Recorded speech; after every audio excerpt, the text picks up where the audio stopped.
안녕하십니까. 오늘은 지난번 시간에 이어서 사진은 스토리텔링이라는 제목으로 여러분들하고 조금 더 구체적으로 사진이 왜 스토리텔링이고 사진에 어떤 스토리텔링이 적용되는지에 대한 부분에 대한 일반적인 이해를 높이는 시간을 가져보도록 하겠습니다. 자, 인간은 보통 인간을 부를 때 이야기하는 동물 또는 이야기하는 인간 이렇게 이야기를 합니다. 사람은 일상에서 다양한 이야기를 만나죠. 그래서 세상에 아무리 발달이 돼도 새로운 매체가 출현이 돼도 끊임없이 이야기를 만들어내고 있죠. 그리고 또 그 이야기를 통해서 서로 간에 교류라는 걸 하고도 있습니다.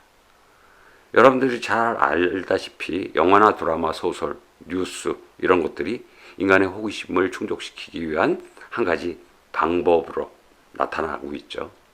인간은 항상 이야기를 체험하고자 하는 욕망을 갖고 있습니다. 그래서 여리소설가인 수잔 바이어트는 이런 얘기를 했죠. 이야기는 호흡이나 혈액순환처럼 인간 본질의 한 부분이라고 얘기를 했습니다. 그만큼 이야기하는 인간에 대한 정의를 이렇게 단순 명쾌하게 내릴 수 있다는 말씀입니다.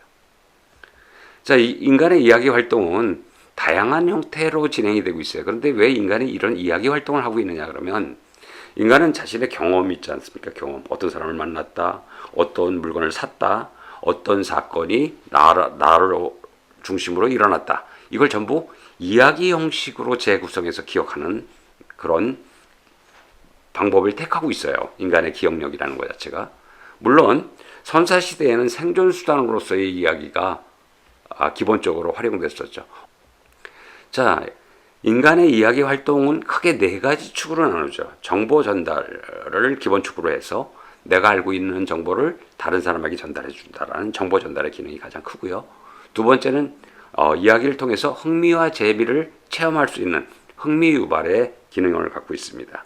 또한 주변의 다른 사람들과의 어떤 친분과 관계 유지를 위해서 기본적인 친교 유지라는 이야기에는 하나의 또 축이 있고요. 맨 마지막으로는 보다 고차원적인 행위를 하기 위한 도구로서 말이라는, 즉 자신의 이상 실현을 하기 위해서 언어라는 것을 활용합니다. 물론 우리가 말하는 그 웅변이라든지 어떤 연설이라든지 이것도 전부 고차원적인 자아 실현에 대한 부분이라고 여러분들이 보시면 되겠습니다. 자, 이야기하는 인간은 본능적으로 이야기를 하죠. 그래서 우리가 이 이야기하는 인간을 갖다가 미국의 영문학자인 존 닐은 자신의 책에서 호모 나렌스라는 용어를 썼습니다. 즉 현대사회의 디지털 공간이 우리가 말하는 사이버 세상, 가상의 공간에서 글이나 사진, 동영상을 통해서 자신의 이야기를 생산하고 공유하고 전파하는 사람을 통틀어서 호모 나렌스라고 얘기를 합니다. 물론 이 호모 나렌스 중에는 여러분들이 잘 아는 유튜버도 있을 거고요. 스토리텔러도 있을 거고요. 블로그를 운영하는 파워블로거도 있을 거고요. 그들은 전부 자신의 이야기를 또는 자신의 생각을 글과 사진 또는 이렇게 동영상을 통해서 전파하는 모든 일을 통틀어서 호모 나렌스라는 형태로 새로운 종족이 출현됐다라고 이렇게 이야기를 합니다. 물론 과거에도 이런 이야기하는 인간은 존재했었죠. 쭉 우리 인간이 탄생이 되면서부터 이야기는 뗄래야 뗄 수 없는 관계로 이어져 오고 있는데요. 대표적으로 김용도의 그 빨래터라는 민속화죠. 이 민속화 속에서 빨래터라는 장소를 보시면 아낙네들이 모여가지고 빨래를 하는 그런 장소임에 불구하고 그 장소는 소위 커뮤니케이션 광장이 됐었죠. 이야기를 전달하고 물론 그 이야기가 소문의 출발점이 되기도 했다라고 말할 수 있습니다. 결국은 이야기의 홍수 시대에 살고 있어요. 요즘은 더더욱 매체가 발달되다 보니까 SNS를 통해서도 실시간으로 어떤 사건, 사고가 우리한테 전달되는 그런 시대를 여러분들은 살고 계십니다. 물론 이 큰 개념을 말씀드리면 우리는 결국 생산자이자 소비자라는 얘기죠. 그래서 오늘은 이제 스토리텔링에 대한 조금 더 넓은 뜻을 이해하고 포토 스토리텔링을 어떻게 해가야 될지에 대한 부분에서 첫 번째 스토리텔링의 우리가 개념을 좀 이해하자는 얘기죠. 스토리 이야기죠. 이건 바꿔서 얘기하면 내용입니다. 텔링 말하다라는 얘기죠.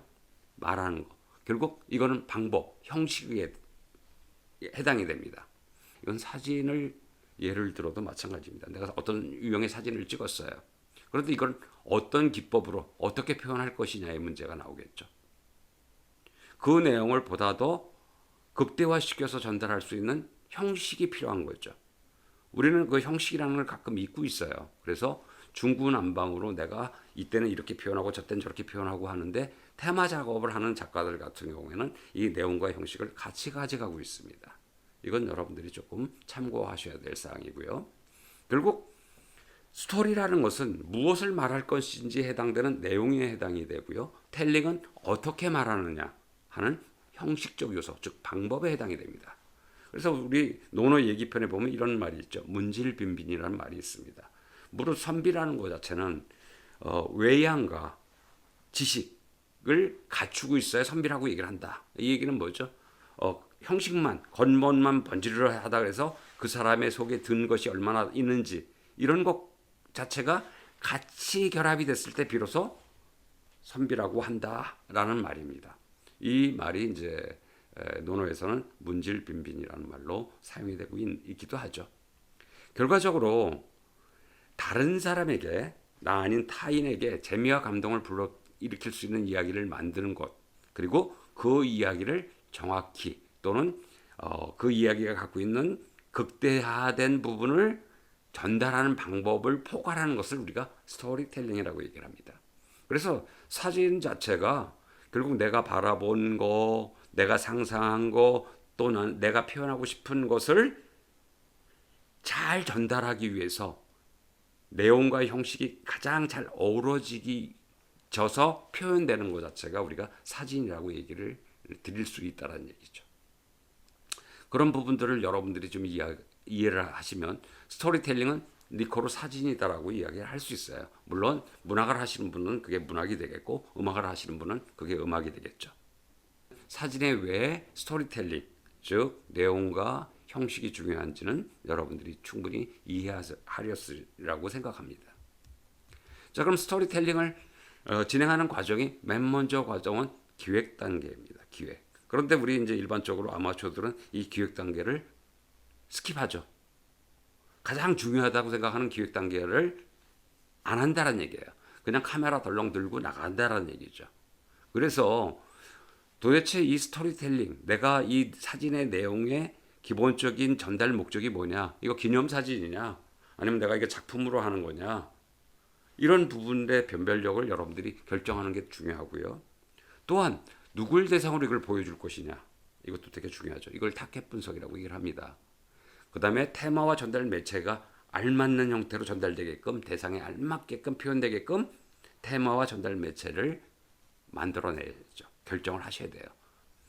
그 다음에 기획이 끝나면 구성 단계죠. 내가 어떤 테마의 이야기를 하고 싶어. 뭐 사랑을 가지고 이야기를 하고 싶어요. 근데 그 사랑에 대한 건데 못 이루는 사랑이냐, 애절한 사랑이냐, 또는 충만된 사랑이냐, 또는 남녀 간의 사랑을 떠나서 신과의 사랑이냐 등등에 대해서 여러분들이 충분히 자기 주제에 대한 자료 조사가 필요한 거죠.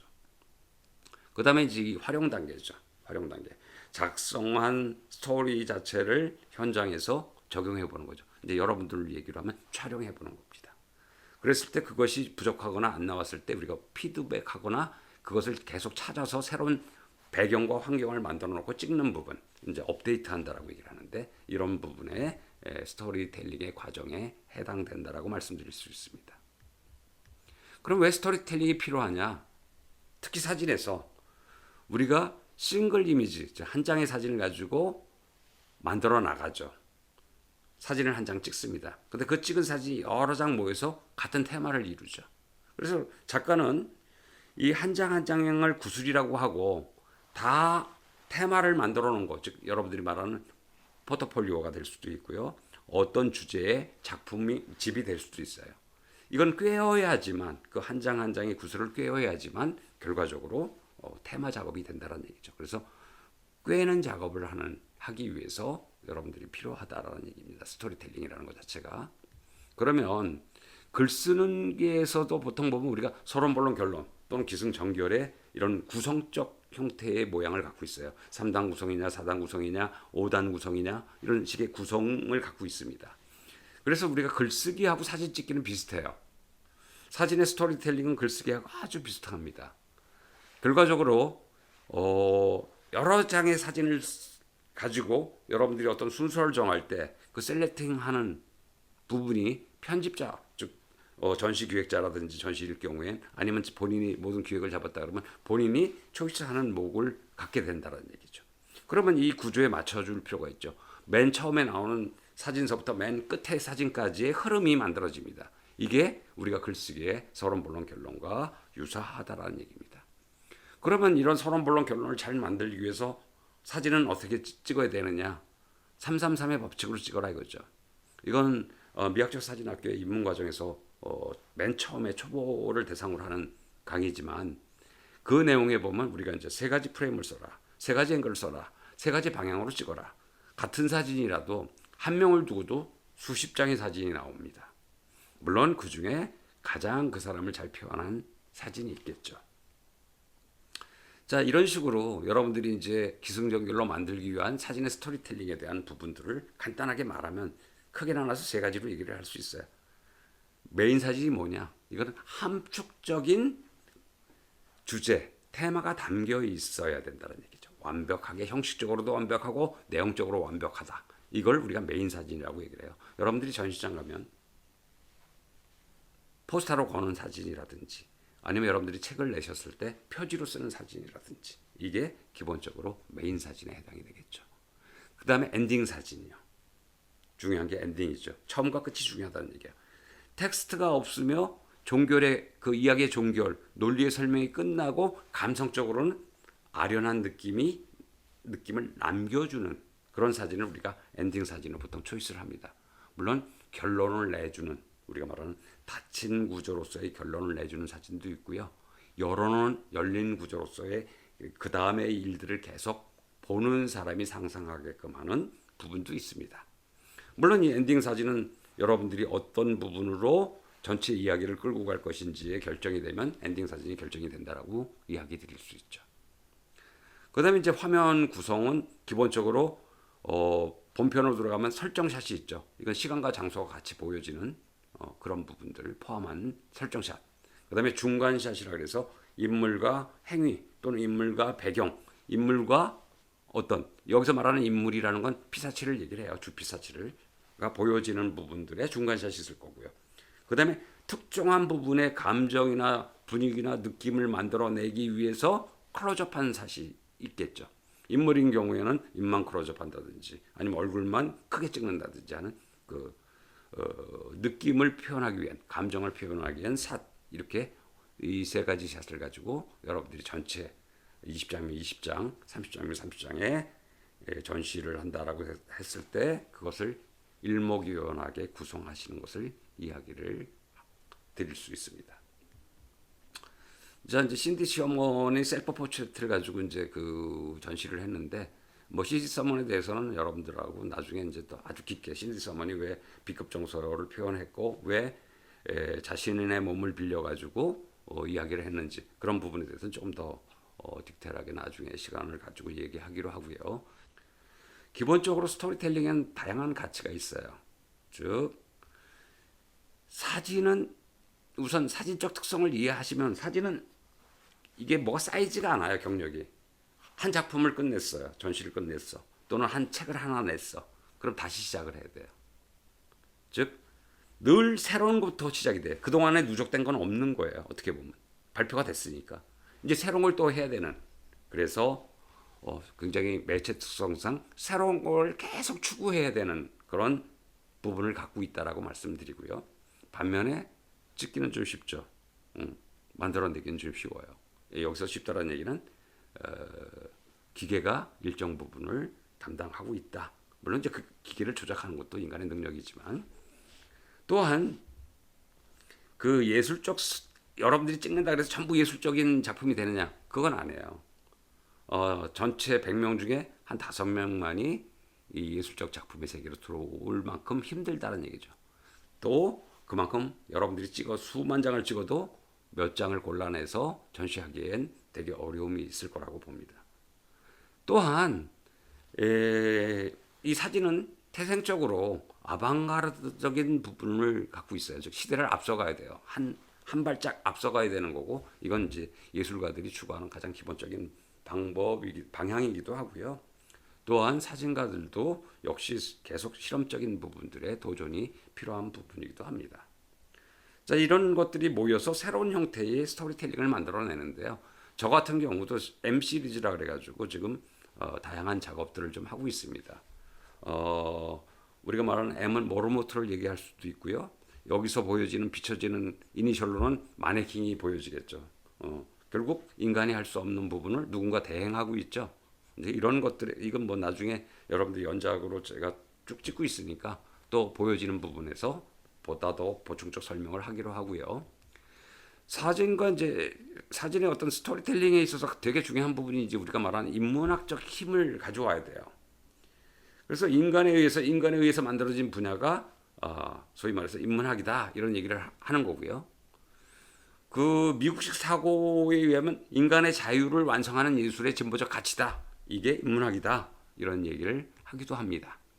그래서 결국 인문학이라는 건 인간과 인간의 문화에 관심을 갖는 학문 분야를 얘기를 하죠. 즉 인간이 갖고 생각하는 거, 인간의 어떤 문화적인 거 이걸 우리가 알아야 그걸 갖다가 활용해서 사진 작업을 하면 이게 결국 다양한 힘을 가진 인문학적 사진이 된다라는 말씀을 좀 드리고 싶어서 이 이야기를 서두에 꺼내드리는 겁니다. 자, 결과적으로 대표적인 인문학 분야는 우리가 말하는 문학, 역사, 철학이죠. 그런 부분들이 기본적인 것들이 진행이 되고 있다라고 해서 사진을 하려고 그러면 인문학과 예술과 철학에 대한 부분들을 조금 더 깊이 있게끔 자기 것으로 만들 필요도 있죠. 자, 사진도 이제 스토리죠. 근데 누구의 스토리냐? 나의 스토리 또는 내 주변의 스토리, 내가 살아가고 있는 사회의 스토리죠. 그 스토리를 결국 나의 이야기로 만드는 거죠. 그러니까 나의 이야기 자체를 스토리로 만든다라는 얘기는 어떤 추억 또는 기억하고 있는 거 특정한 메시지를 끄집어내서 여러분들이 작업을 하시는 거예요. 물론 일상적인 주제예요. 그런데 그 차이를 만들어내지 않으면 일상적 주제는 남하고 변별력이 없어지겠죠. 다른 사진들하고. 누구나 찍을 수 있지만 이 부분들을 여러분들이 어떻게 적극적으로 표현할 것이냐에 따라서 달라진다는 얘기죠. 사진을 찍는다는 행위는 내 안에 존재하는 의미를 이미지로 끄집어내는 거예요. 결국 사진 행위라는 것은 삶의 기호를 해석해 나가는 작업을 여러분들이 하시는 거라고 보시면 돼요. 여러분들 사진 제목 중에 뭐 다양한 제목들이 있잖아요. 그 제목이 결국 뭐죠? 삶의 기호예요.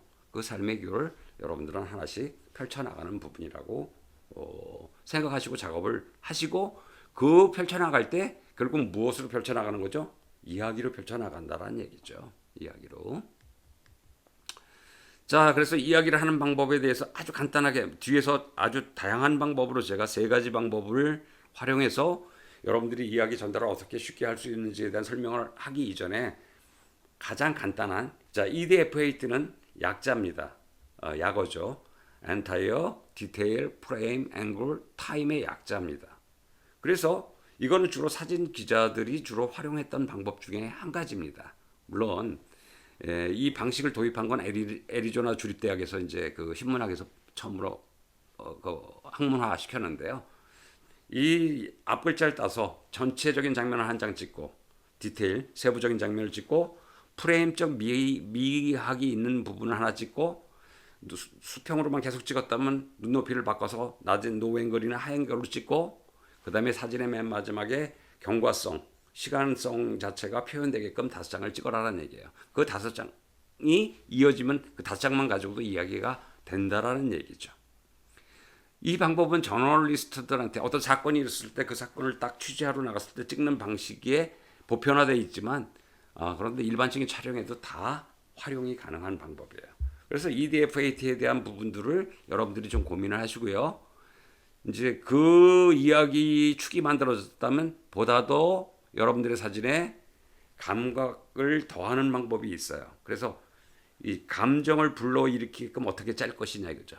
그래서 가장 좋은 방법은 페이스 이모션이죠. 얼굴에 나타난 감정적인 부분들을 여러분들이 가져올 수 있으면 돼요. 그래서 사람들을 흥분시키거나 웃거나 울게 할 수, 공감을 가져올 수 있는 즉각적, 즉 시각적 스토리텔링이 사진에서는 중요하다라는 얘기죠. 사진을 봤는데 아무런 느낌이 없어.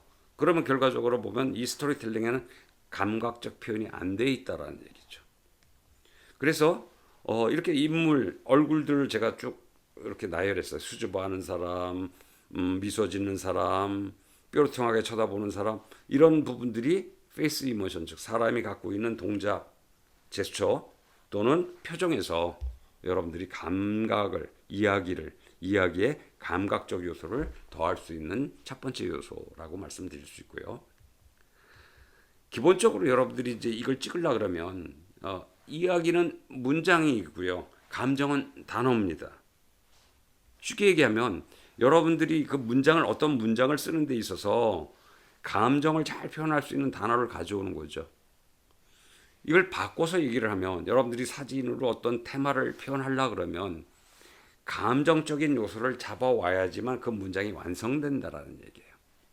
그래서 여러분들한테 제가 질문을 할게요. 행복을 생각할 때는 어떤 색이 떠오릅니까? 제가 이렇게 질문을 드릴게요. 여러분들은 어떤 색이 떠오르세요? 자, 웃는 사람 모습을 보면 어떤 느낌이 들까요? 슬픔에 대해서 생각할 때 어떤 빛이 떠오릅니까? 어떤 빛이요? 이걸 한번 여러분들이 고민해 보시라는 얘기. 이건 뭐냐면 전체적인 우리가 색심리라든지 여기서 가져온 건데요. 색심리 또는 인지심리 이런 부분이에요. 사람의 어떤 행동에 인지되는 부분들을 우리가 어떤 식으로 인식하고 있느냐 이거죠. 인식. 그래서 카메라를 든 분은 뷰파인더를 통해서 이런 인식의 부분이나 색의 심리나 빛의 움직임을 포착하실 수 있어야 감정적 키워드를 골라내기에 수월하다는 얘기죠. 어떤 문장이 있는데 거기에 감정적인 부분들이 표현될 수 있는 것들이 없으면 다 드라이해지죠. 그거와 마찬가지라고 여러분들의 사진 속에서 생각하시면 되고요. 그래서 여러분들한테는 색이나 빛에 대한 기본적인 감정 표현을 연습한 후에 감정적인 주제에 도전하라고 말씀드릴 수 있어요. 가족, 외로움, 두려움, 따뜻함 이걸 빛을 통해서 어떻게 여러분들이 표현할 것이냐 이거죠. 물론 그래서 이 방송이 나가기 전에 빛과 색에 대해서 빛바라기, 색바라기라는 제목으로 10회에 걸쳐서 아마 여러분들한테 빛과 색을 인식하는 아주 기본적인 것만 강의를 할 수밖에 없어서 기본적인 강의를 합니다. 물론 본 과정에서는 이 빛과 색이나 인지심리나 이걸 가지고 되게 길게 하는데 영상이다 보니까 입문 과정의 개요 부분만 먼저 방송으로 내보내 드릴 예정이니까 참고하셔서 내가 왜 감정을 불러일으키는 단어를 초이스해야 되는지에 대한 것을 인식하신다면 한번 고민해 보시면 좋겠습니다. 자, 사람이 없습니다. 여기 빈 방이에요. 그런데 여기서 우리가 가족이라는 개념을 찾을 수도 있어요. 그러면 이걸 어떻게 여러분들이 찾을 것이냐 이거죠. 이게 감정적 단어일 수도 있다는 얘기야. 아무도 없어. 홀로 쓸쓸해. 물론 이제 이거는 이 사진은 쿠바의 그 홀로 사시는 분들 독신자 아파트의 한 부분입니다. 노인들의 그 부분을 찍은 사진이지만 자, 두 번째는 유명한 캐릭터를 땡겨다가 연결시키는 거예요. 예를 들어서 우리가 말하는 뭐 모나리자라든지 맥컬리가 찍었던 아프간 소년이라든지 이런 것을 아프간 소년이 보여줬을 때 우리가 전쟁의 상흔 또는 그 외로움 이런 것들이 어떻게 불러일으키느냐는 얘기죠.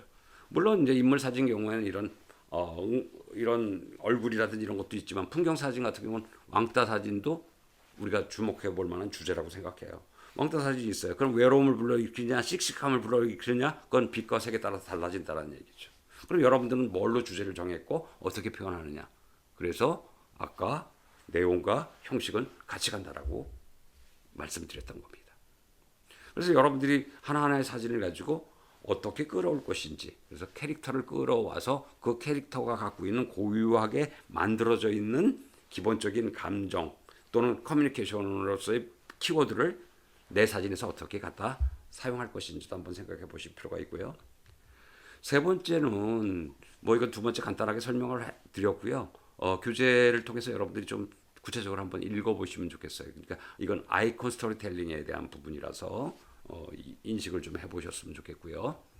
세 번째는 고유한 시각적 목소리를 내는 게 중요하죠. 왜 찍느냐?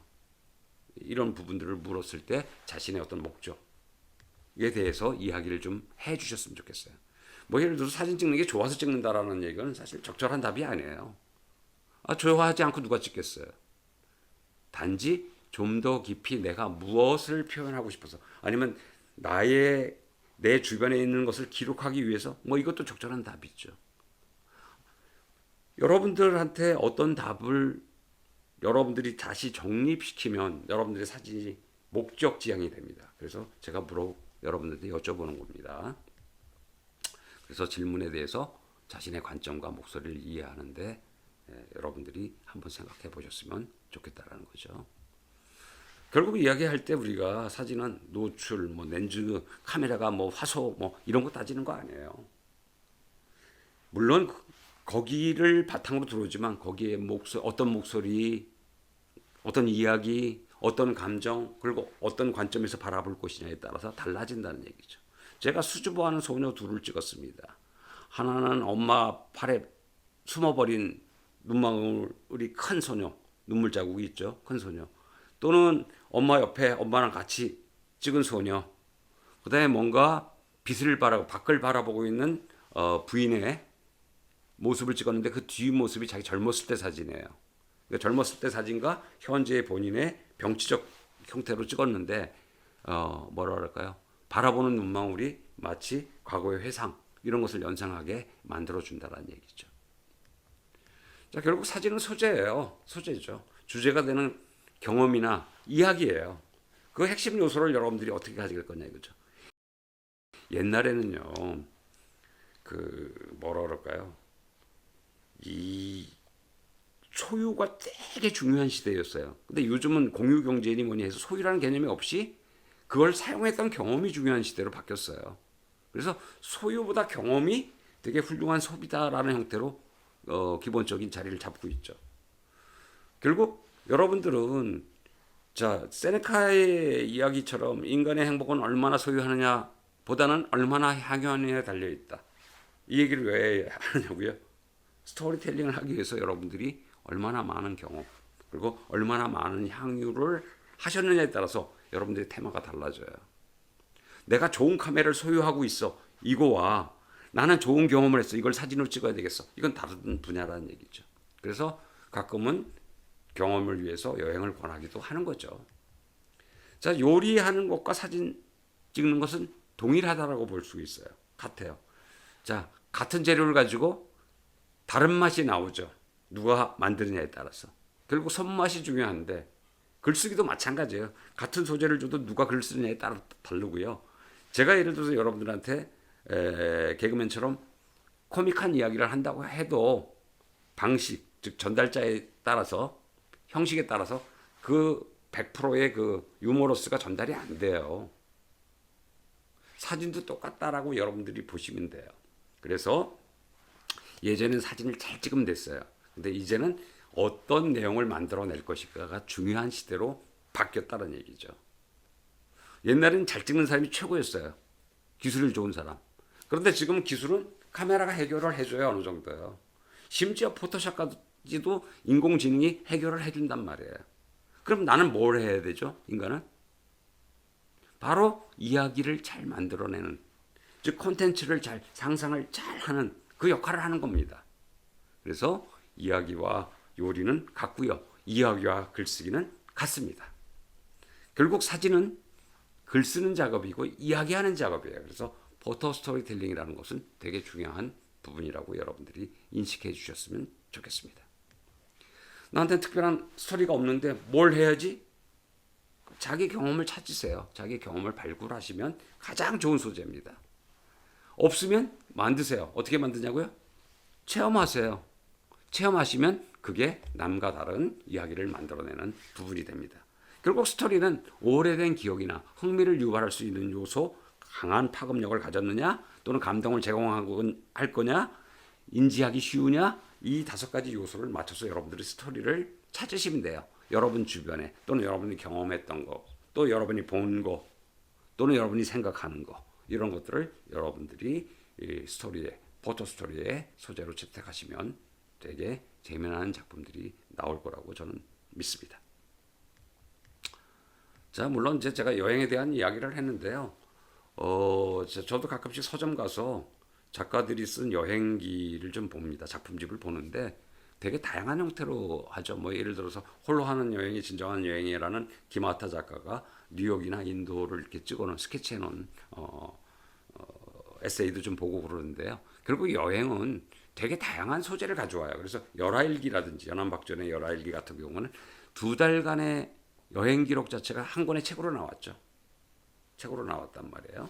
그래서 이런 부분들, 죄송합니다. 26권의 책으로 나왔죠. 2달간의 생각하고 바라보고 새로운 걸 경험한 부분들이 책으로 나온다라고 여러분들이. 그러면 책 쓰는 거 하고 여러분들이 사진 테마 작업을 하는 거하고 같아요. 그러니까 여러분들 여행이 필요할 수도 있다라는 얘기를 드리고 싶고요. 그 다음에 이제 경험이 평범하다면 평범한 일에 의미를 부여할 수 있는 여러분들이 새로운 시각으로 바라보시면 돼요. 그리고 거기에 사진의 어떤 기법적인 것을 더하면 여러분들의 작품이 탄생될 수 있고요. 삶이 재미없으면 사진도 재미없어요. 즉 많이 경험하고 많이 움직여야지만 좋은 사진이 나올 수밖에 없다라는 얘기죠. 그래서 남과 다르게 생각하기 뭐 이런 얘기 있죠. 익숙한 걸 다르게 보기, 전혀 다른 걸 익숙하게 보기. 그 다음에 어떤 주제가 정해졌으면 여러분들이 과감한 실천을 통해서 새로운 것들을 보여주셨으면 좋겠다라는 이야기를 좀 드리고 싶고요. 그럼 창의력을 향상시키는 방법은 뭐가 있냐? 되게 다양한 방법이 있는데요. 모든 작품에는 이 창의성이 근본적인 코어죠. 힘이에요. 이 창의성이 기본적으로 어떻게 여러분들이 활용하느냐 하는 것 자체가 되게 중요하고요. 창의적 사고 과정은 연습을 통해서 만들어낼 수가 있어요. 그래서 여러분들이 이 창의성을 어떻게 만들어내느냐. 그리고 이 창의적이라는 얘기는 뭐죠? 독창적이고요. 정교하고 유연하고 그다음에 독특한 부분을 건드리고 있다라는 얘기일 수도 있어요. 그래서 여러분들의 크리에이티브한 부분들을 좀 더 뽑아내시는 그 훈련 또는 연습들이 필요하다라고 보시면 돼요. 자, 사진에 대해서 조금 많이 생각해 봐라 이거죠. 그래서 정신적 프레임의 이미지를 가지고 주제를 어떻게 담을지 고민하는 거죠. 이러이러한 예를 들어서 우리가 말하는 우울증이야. 그럼 우울증을 사진으로 어떻게 담아낼지 고민해 보라는 얘기죠. 그거 자체가 훈련의 첫 단계예요. 물론 실패와 실수가 있어요. 그러나 그 실패와 실수는 나를 성장시키기 위한 하나의 결과예요. 우리가 슬럼프에 빠졌을 때 어떤 사람은 성장하고 어떤 사람은 후퇴합니다. 똑같아요. 실패를 실패로 받아들이고 여러분들이 그걸 새로운 결과로 만들어내시는 부분이 필요하다는 얘기고요. 영감을 찾아야 돼요. 영감. 근데 이 영감을 찾는 것은 그냥 있는다고 찾아지는 게 아니고 다양한 여러분들이 접점 지점을 만들어야죠. 사진을 보거나 차를 마시거나 이 모든 것 자체가 영감을 가져오는 창의적 행동이라고 보시면 되고요. 그리고 너무 일정한 규칙이 있잖아요. 사진에서 뭐 하지 마라, 뭐 하지 마라, 뭐 하지 마라 이런 것들 이거 깨세요. 깰 때 비로소 새로운 형태의 좋은 소재가 나온다라고 저는 좋은 작품이 나온다라는 좋은 이야기가 나온다라고 말씀드릴 수 있습니다. 또한 새로운 창작적인 부분에 두려워하지 마세요. 그리고 남의 눈, 남의 시각 보지 마세요. 남의 눈에 의해서 내 사진이 판단되는 것을 즐기지 마시고요. 본인 스스로가 만족하는 사진을 하시면 돼요. 그래서 두려워하지 필요가 없고요. 자기 표현을 하시는 거죠. 그래서 일상적인 것과 또는 아주 익숙한 부분을 벗어나서 자기 나름대로의 새로운 프로젝트를 한번 고민해 보시는 것도 좋은 방법이라고 제가 이야기를 좀 드리겠습니다. 그래서 이제 오늘은 이제 간단한 몇몇 작가분 위에 도메인이 있죠. 작가분을 소개를 합니다. 마틴 파의 작품이죠. 주로 이제 저널리즘보다는 파인아트적인 경향이 좀 강하고요. 물론 이제 매거넘 회원입니다만 이게 이제 우리가 바캉스 마지막 유원지라는 시리즈의 그 사진인데요. 컬러가 좀 고유한 독특한 형식을 띠고 있습니다. 본인 스스로의 고유한 색깔이죠. 이건 흉내내기 어려운 색깔인데 그래서 이것을 통해서 자본주의를 우리가 말하는 풍자한 거죠. 해악이 들어가 있는 풍자꾼이에요. 이야기꾼이죠. 일종의 결국은 인문학적 기반을 가지고 이런 스토리텔링을 하고 있다라는 것을 여러분들이 아시면 좋겠고요. 매거넘에 들어가시면 마틴 파를 치시면 이런 사진들이 조금 시리즈 사진들이 나옵니다. 그걸 보시면서 마틴 파가 어떤 이야기를 전달하고자 했는지 여러분들이 인식하시면 뭐 이 사진을 이해하는데 그리고 여러분들의 작업을 하시는데 많은 도움이 되시라고 생각해서 잠깐 소개를 드렸고요. 두 번째는 뭐 요셉 쿠델카에 대한 얘기인데요. 이건 제가 이제 나중에 정식으로 한 10편 정도로 동영상 10여 편으로 말씀을 드릴 겁니다. 물론 이제 이 양반은 망명생활을 했기 때문에 항상 그 고독함, 외로움이 있었어요. 그래서 이동하거나 유랑하는 사람들을 찍은 뭐 집시 연작도 있고요. 다양한 부분들이 있기 때문에 여러분들이 한번 또 찾아보시면 되고 역시 매거넘의 홈페이지에 접속하시면 집시 시리즈서부터 다양한 시리즈들을 만나보실 수가 있을 것입니다. 마지막으로 요즘 핫하다는 안드레이 구르스키, 안드레아 구르스키에 대한 얘기죠. 뭐 유형주의, 유형학에 대한 큰 확장을 한 사람이죠. 그 물론 유형학을 만든 분은 베어부부예요. 유형학을 창출한. 그래서 유형학이라는 건 뭐 유사한 것끼리 모아놓고 그것을 모음 속에서의 어떤 이미지를 메시지를 만들어낸다라는 부분인데 여러분들이 뭐 이제 한 5, 6년 전까지 유형학이 되게 유형을 했던 부분이지만 지금도 여러분들이 한번 찾아보시면 조금 더 고민할 수 있는 부분이 되시리라고 생각합니다. 도메인 위에 걸어놨습니다. 이제 아우구스트 잔더죠. 인물 사진을 좋아하시는 분들은 그의 작품을 보시고 인물에 대한 부분을 한번 다시 고민해 보시는 것도 한 가지 방법이라고 해서 잠깐 소개를 드립니다.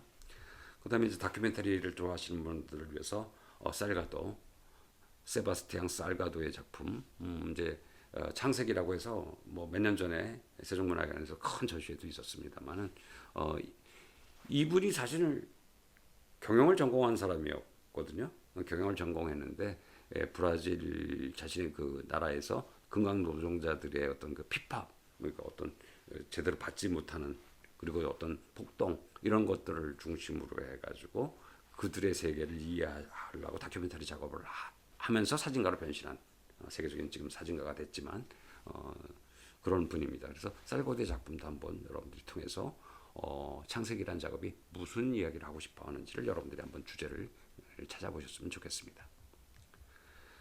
루이스 하인 같은 경우는 고등학교 교사였죠. 사회학을 가르치는 고등학교 교사인데 이 시대에 벌써 노동에 대한 아동 노동에 대한 부분들을 고발하는 또는 문제 제기하는 그런 부분들의 사진들을 좀 찍었습니다. 결국 뭐냐면 이제 인문학적 베이스에 대한 부분이라고 제가 말씀드리기 위해서 이런 작가분들의 사진을 가지고 잠깐 말씀을 드렸는데요. 여러분들이 조금 더 찾아보시고 또는 저희 그 카테고리 중에 매그넘 사진 이야기 그 카테고리에서 다양한 작가들에 대해서는 아주 폭넓게 깊게 그리고 그들한테 무엇을 배울 것인지를 다시 전달하기로 약속드리면서 오늘 강의는 이렇게 마치도록 하겠습니다. 감사합니다.